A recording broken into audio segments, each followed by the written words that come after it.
I will not have my child marry anyone except an Arab or a Pakistani or a Somali or whatever else is out there. This is a little problematic. I'm Chaplain Adeel Zeb. Welcome to our series, WoRx. Today we are talking about the issue of marriage in the Muslim community. The first hadith I want to mention is reported on the authority of Abu Hurairah radiallahu ta'ala anhu in Sahih Bukhari, that the Prophet ﷺ said that the worst food for the walima is the one where the rich are invited and the poor are excluded. And the one who refuses to attend the walima has disobeyed Allah and His Messenger. Are you telling me that it is haram if I don't go to all the walimas that I'm invited to? I gotta go to Alaska, I gotta go to Pakistan, I gotta go to Japan, I gotta go all the places, and I've got work and I've got kids and all this, and I got finals and whatever else, TikTok videos to make. Most of the students are watching this. So no, you don't have to go to all the walimas, right? You'll go to the ones that are easy to go to. But you look at the emotional intelligence of the Prophet ﷺ, right? If you have someone in your family or you're getting married and you invite someone and they don't show up, it hurts your feelings. That's what we're trying to build a community in the Islamic ethos and theopraxy, okay? Now, the problem that we have is that we as a Muslim community are still entrenched in tribalism and classism. And, if I may be so bold to say, and I will say, ethnocentrism.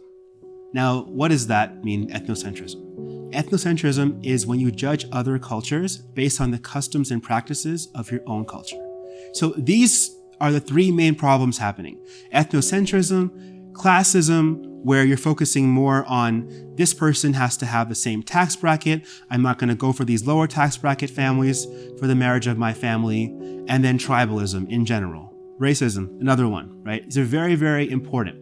There is a difference between cultural preference and cultural racism, okay? If someone says, I prefer my child to marry an Arab or a Pakistani or a Somali or whatever else is out there, that's different than someone saying, I will not have my child marry anyone except for this.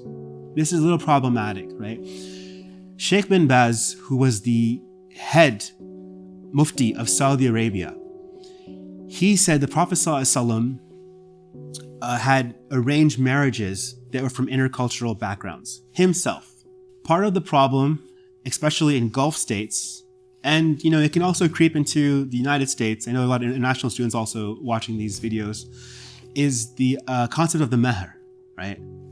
We think the meher is some kind of a security deposit that if the husband leaves, then the wife will get this house or something, some huge extravagant type of marital gift. But essentially what the meher is for, it's a bridal gift. And it should not be too intense or extravagant. Ali married Fatima for a shield, right? Some of the companions married for Quran recitation. What you look at is what is the husband's financial situation, and then what do the women in her family, like her sisters and stuff, what do they get for their meher? And then you use these two factors for the equation of how much the meher should be. Okay. You can also take into consideration what's local in the area if you like. We live in a society where, because of social media and the apps that we have, zina becomes even easier. And the hookup culture is prevalent in our societies. People are having relationships just for simple gratification and not for any kind of romantic or emotional connection. And simultaneously, we are making marriage difficult by saying you have to marry a person from this culture, from this income bracket, from this educational background, from this. And by the time the young person or the older person, they don't want to commit zina, they don't want to do haram, but the halal has become so difficult because many times parents or the elders in the community see it as a deterioration of their nasab, of their lineage, if they mix up with other ethnicities or cultures, right? They see it as lowering themselves if their income bracket with the other family or educational level and status isn't the same. Now, there is some wisdom in regards to the educational level. When I was taking classes at the Houston Graduate School of Theology on counseling, the professor discussed that having financial compatibility between the husband and wife's income is not that important. What's really important is the educational compatibility. Are these two intellectually compatible or not? Right? Now, you can make an argument of how these two were raised, and that may be an issue in terms of their backgrounds. I know working as a chaplain for 10 years now, alhamdulillah, may Allah accept, and meeting with people on pro bono basis and otherwise, there are a lot of people who are struggling to get married, and our parents are the ones that are stopping them from getting married because of the reasons that I mentioned. And if we continue to do so, then we're going to have more of this behavior in our society. We're going to have unwanted pregnancies and subsequent abortions. And no child likes to hide things from their families, and no family likes to have their children hide things from them. So I want us to focus on how we can have some tangible action items moving forward to help build our community. If you want to get married in Islam, generally speaking, you need to have both people be mentally well, sane, so to speak. You have to be the age of puberty for both people, and you should have the father of the bride's permission, the consent of both sides to approve yes for the marriage, and a mahr, like a bridal gift, right? And 2 male Muslim witnesses. This is the general kind of formula for an Islamic marriage. Not too much is really needed, right? And then the walima is like recommended according to the majority of scholars, okay? Like a post-marriage kind of food or announcement with food or something. Now, if your parents are on board with the marriage, you can get married when you're in college. Everything is fine. You know, you can live in the same dorm or separate dorms or get an apartment with your scholarship, whatever else may be going on, right? But if your parents are not on board, then you're going to have to prove that you are an adult.